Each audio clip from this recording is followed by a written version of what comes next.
নমস্কার দর্শক বন্ধুরা, আপনাদের সকলকে আরও একবার রেইকি বার্তায় স্বাগত জানাচ্ছি। আমি আপনাদের বন্ধু শ্রী মিঠুন রয়, রেইকি গ্র্যান্ড মাস্টার। আপনারা নিশ্চয়ই ভালো আছেন, আমিও খুব ভালো আছি। বন্ধুরা, আজকের ভিডিওর বিষয় হচ্ছে পিতৃদোষ থেকে মুক্ত কিভাবে হবেন। এটি একটি এমন বিষয় যে বিষয়ে বহুবার আমার কাছে বহু SMS এসেছে, বহু হোয়াটসঅ্যাপের ভয়েস মেসেজ এসেছে। যদিও আমি অ্যাস্ট্রোলজার নই, আপনারা জানেন, কোনো অ্যাস্ট্রোলজিক্যাল কোয়েশ্চেন আমি করতে বারণ করি, যেহেতু আমি অ্যাস্ট্রোলজার নই তাই।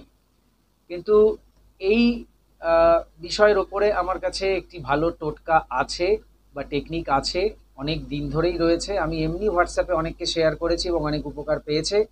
তো আজকে মনে করলাম এই ভিডিওটা আপনাদের শেয়ার করে দিই, যাতে আপনাদের উপকার হয়। পিতৃদোষ, দেখবেন অনেকেই বলেন যে আপনার পিতৃদোষ রয়েছে, মানে সাধারণত অ্যাস্ট্রোলজাররাই বলেন যে আপনার পিতৃদোষ রয়েছে, বা সেই জন্য মানে পূর্ব পিতৃদোষ অর্থাৎ পূর্বপুরুষদের যে আশীর্বাদ সেটা থেকে আপনি বঞ্চিত হচ্ছেন। কোনোভাবে সেই জায়গাটা সমস্যা হয়ে রয়েছে, আপনি তাদের আশীর্বাদ পাচ্ছেন না। ফলে আপনার জীবনে বিভিন্ন ধরনের বাধা বিপত্তি, সমস্যার সম্মুখীন হচ্ছেন। কোনো কাজে আপনি গিয়ে একবারে সেই কাজটা থেকে সফল হয়ে আসতে পারছেন না। আরও অনেক ধরনের সমস্যা থাকে। তো সমস্যা নিয়ে আর বেশি আলোচনা করব না। পিতৃদোষ যাদের রয়েছেন তাদের জন্য একটা সুন্দর টোটকা আজকে আমি শেয়ার করবো এই ভিডিওর মাধ্যমে। তো ভিডিওটি মন দিয়ে দেখুন। ভিডিওটি ভালো লাগলে অবশ্যই একটি লাইক করে দেবেন, বন্ধু বান্ধবের মধ্যে ভিডিওটিকে অবশ্যই শেয়ার করবেন, চ্যানেলটিকে সাবস্ক্রাইব করে পাশে থাকা বেল আইকনে ক্লিক করে অল অপশনটি অবশ্যই সিলেক্ট করে রাখবেন, যিনি ফার্স্ট টাইম এই চ্যানেল ভিজিট করছেন অর্থাৎ এই ভিডিওটি দেখছেন। ধন্যবাদ মিঠুন ভাই, আমি তোমার ইউটিউবের রেগুলার ভিউয়ার। তোমার ভিডিও আমি প্রচন্ডভাবে তোমার টোটকার উপর বিশ্বাসী। আজ আমি একটা খুব ভালো পেয়েছি, ফল পেয়েছি। সেটা হচ্ছে এই মহালক্ষ্মী মন্ত্র তোমার শুনে আমার ব্যাংক ব্যালেন্স একদমই কমে গেছিল। আমি চিন্তা করছিলাম আমার কিছু ট্রানজাকশন করার ছিল, যে কি করবো, কালকেই করার ছিল। তো দুপুরে আমি ওই ওম শ্রী মহালক্ষ্মী নমঃ শুনেছি, আর 6টার মধ্যেই আমার ব্যাংকে ক্রেডিট হয়ে গেছে অনেকটা টাকা। তো আমি ইউনিভার্সকে ধন্যবাদ জানাই, তোমায় ধন্যবাদ জানাই। তুমি সত্যি খুব উপকার করে চলেছো মানুষের, এভাবেই সবার সাথে সবার পাশে থেকো। তোমায় ধন্যবাদ ধন্যবাদ ধন্যবাদ। Thank you universe, thank you universe, thank you universe.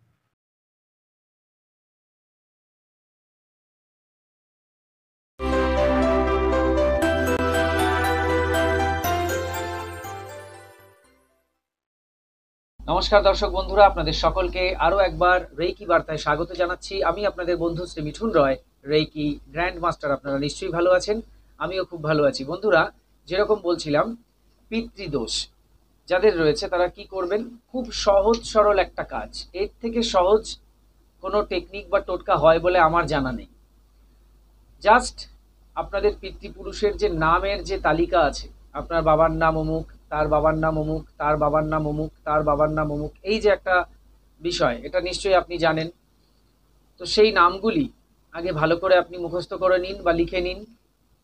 আচ্ছা, অনেকে চিন্তা করছেন যে আমাদের তো পিতৃপুরুষের নাম আমি সবটা জানিও না, তাহলে কি করব।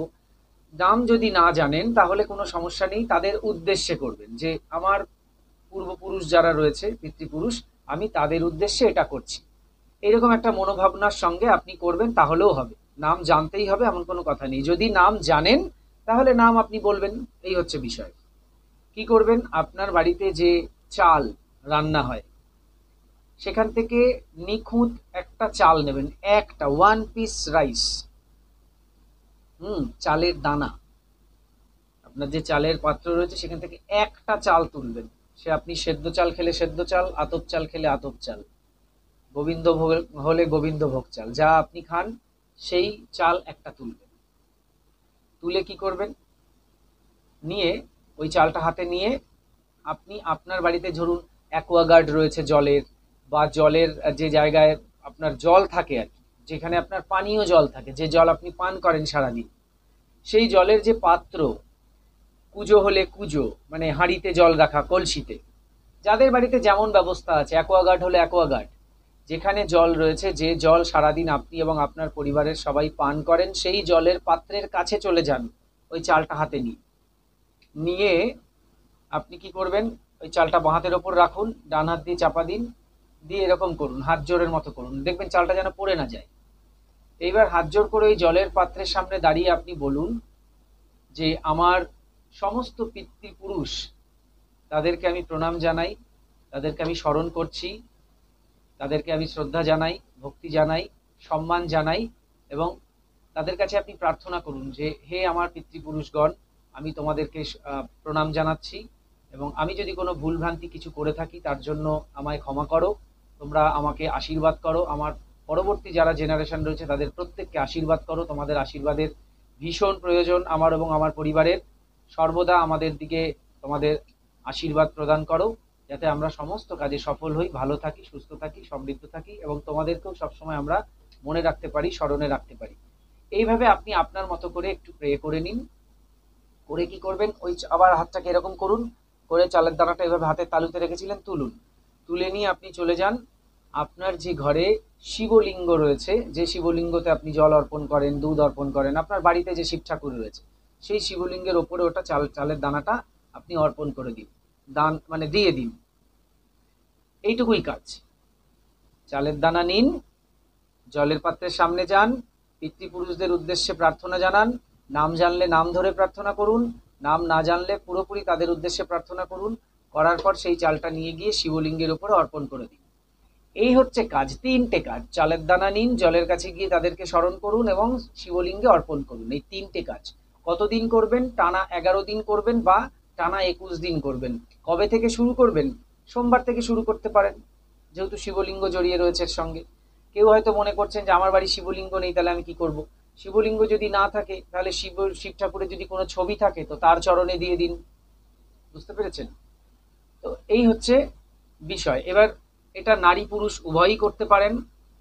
নারীরা, মায়েরা যখন করবেন খেয়াল রাখবেন পিরিয়ডের সময় এটা করা যাবে না।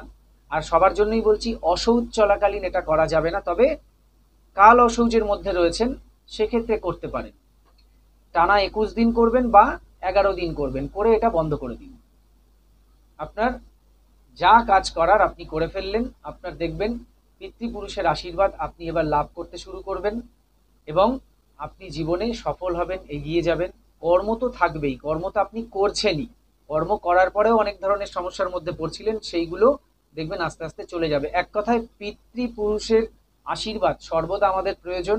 সেই জন্য পিতৃদোষ যদি কারো থাকে, সেই পিতৃদোষের জন্য যে সমস্ত সমস্যার সম্মুখীন মানুষ হয়, সেই সমস্ত সমস্যা থেকে আপনি মুক্ত হয়ে যাবেন মহাদেবের কৃপায়। বুঝতে পেরেছেন? তো দেখুন, খুব সহজ সরল টেকনিক, খরচাপাতির কিছু ব্যাপার নেই, জাস্ট একটু সময় খরচ হবে। আপনি সকালবেলা করেও এটা কাজে বেরিয়ে যেতে পারেন, অন্য সময়ও করতে পারেন। হ্যাঁ, যেদিন করবেন সেদিন পারলে নিরামিষ গ্রহণ করুন, আহার। ঠিক আছে? যেদিন শুরু করছেন, সোমবার শুরু করছেন, সোমবার দিনটা আপনি স্টার্ট করুন নিরামিষ আহার গ্রহণ করে। তারপরের দিনগুলি না হলে আপনি আমিষ আহার গ্রহণ করেই করুন, কোনো অসুবিধা নেই। ঠিক আছে? খাওয়াটা এখানে খুব একটা গুরুত্বপূর্ণ নয়, নিরামিষ আমিষের খুব একটা গুরুত্বপূর্ণ ব্যাপার এখানে নেই। আপনি কাজটা করলেই হবে।